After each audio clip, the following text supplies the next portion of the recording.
Heaven Official's Blessing. Chapter 172. Audio source: WuXiaWorldAudiobook.com. Ride the Black Ox, flying hooves mount the kiln. That was the sacred guardian sword Yu Shilong used to slash her own throat, so of course it was a spiritual device for sure, but it was also a weapon.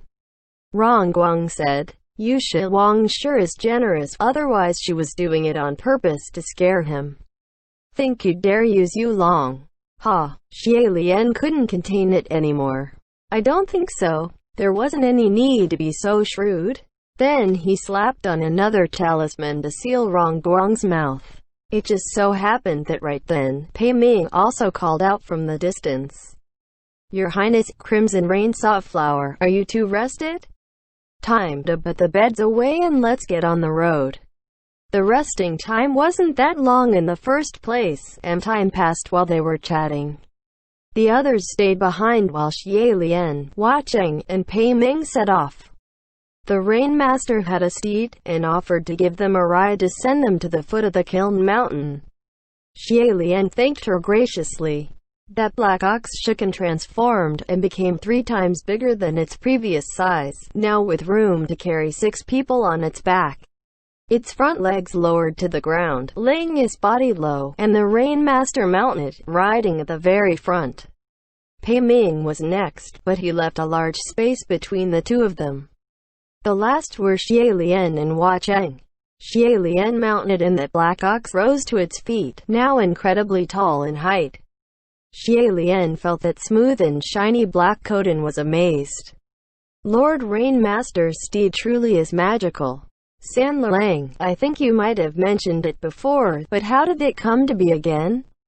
The black ox spread its 4 hooves and started running, the landscapes on either sides quickly disappearing behind, incredibly fast and steady. Hua Cheng was sitting behind Xie Lian, lightly hugging his waist, as if afraid he might fall. It was the door knocker of one of the side doors at the Temple of Yu Long, the Royal Cultivation Hall of Yushi. Turns out, there was a small custom at the Temple of Yu Long. When one saw a golden beast upon the door knocker, one would rub it to add a bit of the aura of life. When devotees visited, what they usually rubbed were mostly dragons, tigers, herons, and other such holy beasts. People didn't typically rub oxen, so it was rather deserted and lonely. Thus, while Yu Shilong was cultivating at the Temple of Yu Long, every time when she went to seek water and passed that door, she would rub the head of that ox. The door knocker soaked in her essence of life, and when the Rainmaster ascended, the ox ascended with her. As for the others, she appointed no one else. The black ox sped rapidly, and Xie Lian's body was leaning back slightly from the force, almost like he was sitting in Hua Cheng's embrace, and he smiled as he listened. There sure isn't anything San Lang doesn't know. It's like no tales or classics can trip you up. Hua Cheng smiled too. Is there anything else Gerger wants to know? I'll tell you everything if it's within my knowledge. Pei Ming sat in front of them and didn't try to chat with the Rainmaster, so he was listening in on them. Indeed, Lord Ghost King. Your Highness, why don't you ask about Crimson Rain Softflower's background? See if he'll answer you. Xie Lian's smile faltered. To inquire after the background of a Ghost King was quite rude. To raise an inappropriate example, in Xie Lian's mind, this kind of personal secret was no different than asking for the size of a man's manhood. He instantly changed the subject. General Pei. What? Pei Ming asked. There's bumps up AEAD. Watch out! Xie Lian exclaimed. What are you talking about? Just as the words left his lips, the black ox carrying the 4 of them mooed a long cry as deep as a bell, and Pei Ming was flung off. He was stupefied. What the heck? This was truly never heard of nor seen. Flinging aside, mistakes happen after all, but why not fling off the one at the front or the back, and it just had to be the one in the middle? Was that even possible? The ox never paused in its steps, and Xie Lian looked back from AEAD, his hollers trailing back. Didn't I say there were bumps AEAD and to watch out, General Pei? Throughout the entire journey, Paiming was flung 7 to 8 times, and the four riding the Rainmaster's protection steed finally arrived at the foot of the Kiln Mountain. The Kiln used to be a lusciously green mountain sitting in the heart of the royal capital. Its scenery is beautiful and elegant, much like Mount Taikang, and at its foot was the majestic royal capital, the most prosperous imperial city. This imperial city used to be buried deep underground, but it probably resurfaced after going through many earthquakes, emerging back above ground. Xie Lian sat on the black ox and his eyes roamed the surroundings for a moment, and was about to dismount when he saw Hua Cheng was standing there with his hand out towards him. Xie Lian's heart skipped a beat and gave him his hand before hopping down. There must be a divine temple here in the imperial city too, right? There certainly is, Hua Cheng replied. Although Paiming fell 7 to 8 times during the ride, but, as expected of a martial god, he was very sturdy, and when he walked he didn't limp even once, and even reached out to pat the ox's neck. He piped up, "The tallest building in the city must either be the palace or the divine temple, I'm guessing." Hua Cheng replied, "No. The divine temple of Wuyang in the imperial city is on top of the mountain." He pointed. Sure enough, halfway up the deep crimson mountain was a corner of an eave peeking out, but the majority of the building itself was hiding behind the misty red shadow. Xie Lian wondered, "Why is that mountain red?" He didn't get to finish his question when suddenly, that ox roared and threw its head back. They were already moving ahead, but startled, they looked back. That ox was already rolling on the ground, and the rope was tightly gripped in the Rainmaster's hand, never loosened. "What's going on?" That ox let out a human scream. Xie Lian was further away and hadn't seen clearly what was happening, but he did see the Rainmaster, who upon hearing that cry, pulled out Yulong and struck down towards the black ox. The shine of the blade flashed, and something black and furry was flung away, crashing against a wall on the street, splashing a large, astringent red flower. It was a corpse-eating rat. What screamed earlier wasn't that black ox, but that corpse-eating rat who climbed onto the ox when no one was looking and bit into it. Although the rat was at the brink of death, it was still screaming, "Your Royal Highness, Your Highness, Your Highness, Your Highness! Save me, save me, save me!" Boom! Xie Lian's heart lurched, his ears ringing, and Hua Cheng instantly pulled him behind his person, raised his hand, and that corpse-eating rat was instantly blown to a ball of misty blood. Yet, the little eyes still stuck on the wall was still shimmering in madness. "Lord Rainmaster, I suggest you check over your steed," Hua Cheng said. The Rainmaster felt and turned over the black ox's hair and said, "It's just a scratch." However, there were more and more human voices rising from all around. "Cough, cough, cough, take me away, take me away. I should have fled a long time ago. We shouldn't have believed his nonsense, what a wrongful death. Gurgur, gurgur, Your Highness." That last line was particularly clear, and it was Hua Cheng's voice. Only then did Xie Lian snapped out of it. "Sorry." Hua Cheng looked serious. "Did you understand what they were saying again?"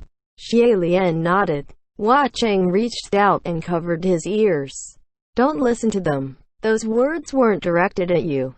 "I know," Xie Lian said. Thousands upon thousands of corpse-eating rats came swarming towards the four of them, pouring in like black tide.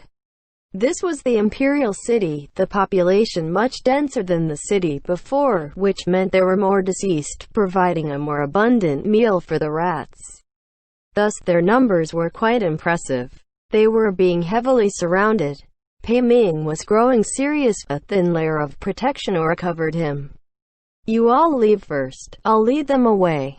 Yet unexpectedly, before he finished, the large, ocean-like flock of rats screeched and dashed in a particular direction. They were running towards the Rainmaster. Before anyone had noticed, the Rainmaster had already remounted her black ox, and was running away in the opposite direction. That ox had already made a distance of some tens of meters away, but it wasn't going too fast.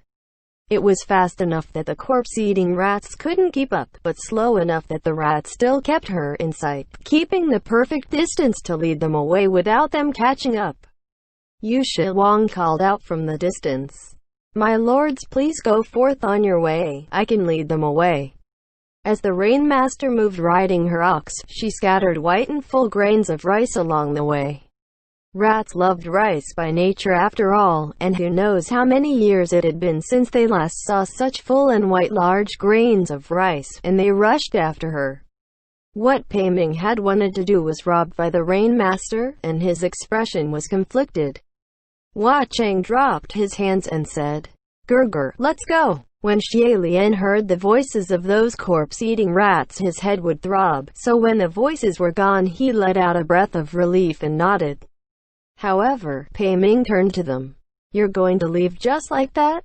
"Yes," Hua Cheng said. Pei Ming frowned. "The Rain Master can't possibly take care of that on her own. It's crazy to run off like that." Then after some thought, he finally came to a decision. "Your Highness, you both go on first. If I can catch up after, then we'll meet up at the Divine Temple." Then he turned around and went off to chase after the Rain Master. Xie Lian was perplexed. How come General Pei doesn't think the Rain Master can take care of herself? Wasn't the situation just now more than obvious that Lord Rain Master is more than capable? Hua Cheng laughed. He probably can't stand being protected by a woman. Without wasting any time, the two crossed through the Imperial City and the innumerous empty-shelled stone people, and ran towards that big mountain. They finally set foot on the kiln. The reason why this mountain looked like it was dyed in the color of blood was because the forests on this mountain were all red. They weren't maples, but they were crimson like maples, the color of blood. Xie Lian could also smell the stench of blood. It seemed the nutrients of the plants here were plenty of resentment and human blood. This fourth divine temple of Wu Yang was built halfway up the kiln, the largest of the four temples, and in comparison, also the most well-maintained. Within the halls were also many stone people, their poses and expressions all different. The two ran straight for the grand hall, and when they entered, sure enough there was a mural. However, after Hua Cheng swept a look, he said, "It appears someone's come before us." Within the grand hall was only one mural. The other two walls, while the walls themselves were fine, but their surfaces were already slashed and destroyed. This was the first time they've encountered this. Xie Lian was slightly dumbfounded. Who could have done this? They didn't even know who painted the murals, and now they had to add the mystery of the mural destroyer into the mix. Still, they were short on time, so they studied the mural that was left. With just one glance, not even a close examination, and all the hairs on Xie Lian's back were raised. What is this? This mural was completely different than those of the other three temples. There was only one person in the painting. However, the colors were dark, the lines and faces were extremely twisted, the appearance of the person couldn't be discerned at all, only that it was a civilian in tattered clothing. But that was nothing. What made Xie Lian shrink back in chills was this person appeared to be in excruciating pain. He's ripped his own clothing, and exposed his own flesh. Upon his body there were 3 faces, and each one was as contorted as his own. It was the human face plague. Under such a shock, Xie Lian unconsciously hugged his head and mumbled, "It's the same. It's exactly the same." The Crown Prince of Wu Yang had also encountered the human face plague. Why was this person's experience almost exactly the same as his? Hua Cheng saw how quickly things were going downhill and he steadied him. "Your Highness, don't look anymore."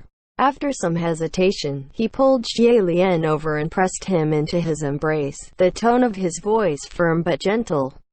"All right, Your Highness, listen to me. Listen to me." All the murals before were shown chronologically. The last one had the Crown Prince of Wu Yang build a sky bridge, so the next one should have been an event that came right after. But this mural doesn't connect to the last one at all. The timeline doesn't make sense, isn't that right? Just now, Xie Lian was overly shaken by the image of the human face plague, its shadows too great in his heart, which was why he was petrified. However, he also came around really fast, and instantly began thinking. You're right. There must be something missing in between. Someone had destroyed the previous 2 murals before we came. Since this person destroyed the other 2 murals, then why didn't they destroy this one too? Hua Cheng asked. Why did they leave just this one? And it just had to be the one of the human face plague? There are 2 possibilities, Xie Lian said. First, they might have thought leaving this mural behind was inconsequential, and it didn't matter if it remained.